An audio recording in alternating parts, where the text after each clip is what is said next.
Further in any specific field.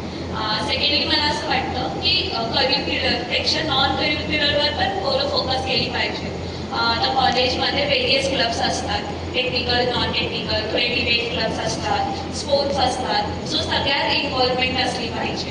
कारण नाही ते तुमच्या सॉफ्ट स्किलला एन्हान्स करण्यासाठी मदत करतात आणि ते सॉफ्ट स्किल्स तुम्हाला ओव्हरऑल थ्रूआउट दी लाईफ लागतात. So with the technical knowledge take parts in clubs, technical activities, fest, कॉलेजमध्ये फेस्ट पण असतात. तिथं तुम्हाला ऑर्गनायझेशन टीम, कोर टीममध्ये घेतला तर लाईक मॅनेजमेंट कसं करायचं तुम्हाला ह्याच्याबद्दल पण कळेल.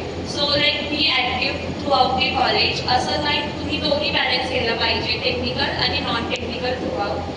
Plus be around the friends और be around the people for like minded. जे तुमचे विचार आहेत तसे तुम्ही तसल्या लोकांसोबत राहिला तर लाईक इट्स बेटर. कारण तुम्ही लाईक प्रोजेक्ट करू शकता, थ्रूआउट दी इंटर्नशिप करू शकता, त्यामुळे ॲल्युमनाय कनेक्ट होऊ शकतो. So it's important to even do a internship. कारण मग तुम्ही इंटर्नशिपमुळे लाईक टेक्निकल तुम्हाला हे भेटतं बिफोर दी प्लेसमेंट्स. आणि it's very important to have a nice internship in a company जे तुम्हाला ओव्हरऑल प्लेसमेंटमध्ये मदत करतो. So be active, search for internship. असं नाही की तुम्हाला कॉलेजवरच डिपेंड राहायला पाहिजे फॉर दिस थिंग्स. आता लाईक वेरियस ॲप्स असतात such as LinkedIn, Indeed. So तुम्ही तिथं स्वतः लाईक तुमचं ॲप इन्व्हॉल्वमेंट असलं पाहिजे की तुम्हाला इंटर्नशिप ओळखण्यासाठी.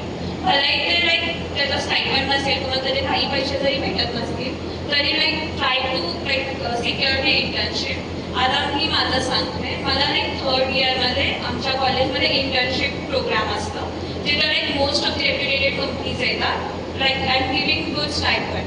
पण मला तिथं असं चांगली इंटर्नशिप नाही भेटली. पण मग मी लाईक थ्रू वेरियस ॲप्स एक इंटर्नशिप शोधली जे अनपेड होती, त्याचे काही स्टायपंड नव्हते. पण मला तेच इंटर्नशिपचं एक्सपिरियन्स प्लेसमेंटमध्ये मदत केलं आणि त्याच्यामुळे लाईक खूप इझिली मला प्लेसमेंट पण भेटून गेली. So don't stop anywhere, be curious and keep learning.